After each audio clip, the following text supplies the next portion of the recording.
እንደምን አላችሁ አድማጭ ተመልካቾቻችን፣ እንኳን አደረሳችሁ። እንኳን ለአዲሱ ዓመት በሰላም በጤና አገናኘን። እንግዲህ የአዲሱን ዓመት ፕሮግራማችንን ሀ ብለን እንጀምራለን። የአዲሱ ዓመት ፕሮግራማችን እንግዲህ በሲዝን 2 እንበለውና ብዙ ርዕሶች የምናነሳበት ብዙ አዳዲስ ዘርፈ ብዙ የሆኑ የበገና ጉዳዮችን እና እንዲሁም ሀሳቦች የሚንሸራሸሩበት ይሆናል። አዲሱ ሲዝን ብዙ ነገሮችን እንማማርበታለን ብዬ አስባለሁ። እንግዲህ መስቀል ደርሷል።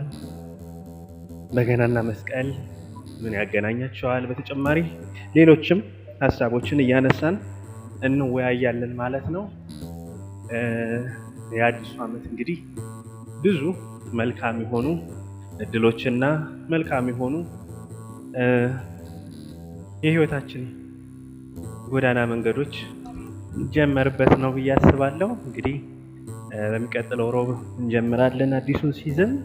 እስከዛው ድረስ ደህና ቆዩልኝ። መልካም በዓል ይሁንላችሁ።